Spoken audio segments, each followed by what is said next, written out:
Oke, di sini kita akan membahas mengenai faktor-faktor yang mempengaruhi laju reaksi. Nah, sebelum kita membahas mengenai faktor-faktornya, kita harus mengetahui dulu laju reaksi itu apa. Nah, untuk laju reaksi sendiri yaitu kecepatan berkurangnya konsentrasi reaksi atau bertambahnya jumlah hasil reaksi tiap satuan waktu. Nah, misalnya yaitu P dengan Q. Nah, rumus yang didapat dari hal ini yaitu P sama dengan min delta P per delta T dan P sama dengan plus delta Q per delta T. Nah, untuk faktor-faktor yang mempengaruhi laju reaksi itu ada 4, yaitu yang pertama luas permukaan, suhu, konsentrasi, dan katalis. Nah, yang pertama kita akan membahas dulu mengenai luas permukaan benda. Nah, kita lihat, kita ambil contoh jika ada 3 gelas.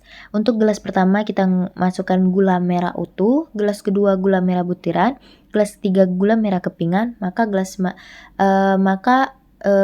di gelas mana yang gulanya cepat larut. Tentunya kita akan tahu bahwa gula merah butiran akan lebih cepat larut karena semakin kecil ukuran partikel, maka permukaan bidang sentuh semakin luas dan laju reaksi semakin cepat. Nah, faktor yang kedua yaitu suhu. Dapat kita lihat hubungan kuantitatif perubahan suhu terhadap laju reaksi berdasarkan percobaan dengan data pada tabel seperti pada tabel pada gambar, kemudian dapat kita tentukan dengan rumus PT sama dengan delta P pangkat delta T per A dikali P0, di mana PT laju reaksi akhir dengan satuan M per S, delta P kenaikan laju reaksi, P0 laju reaksi awal, delta T perubahan suhu dengan satuan derajat Celcius, dan A kenaikan suhu dengan derajat Celcius.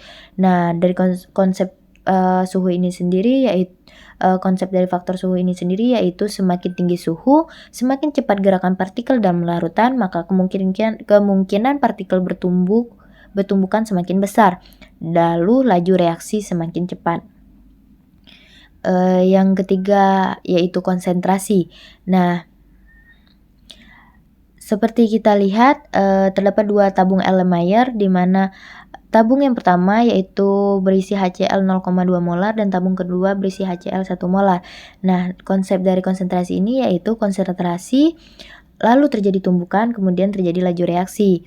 Nah, untuk mengetahui jawaban tentang labu Erlenmeyer tadi dapat kita lihat dari contoh lainnya yaitu ketika terdapat 2 jalan raya yang dimana satu jalannya ramai, kedua jalannya sepi, maka jalan yang pertama akan lebih mudah bertabrakan. Hal tersebut sesuai dengan konsentrasi.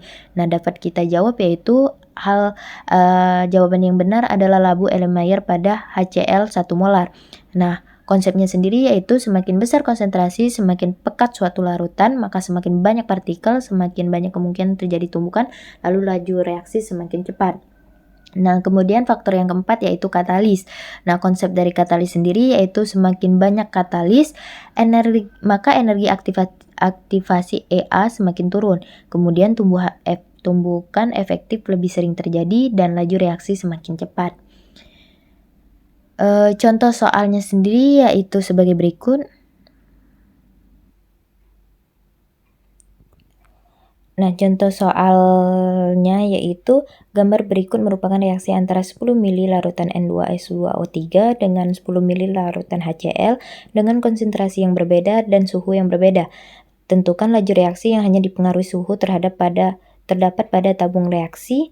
Nah, untuk menjawab soal ini kita hanya perlu mencari konsentrasi yang sama dengan suhu yang berbeda. Hal tersebut terdapat pada nomor 2, 4, dan 5. Maka jawaban yang benar adalah E, 4/5.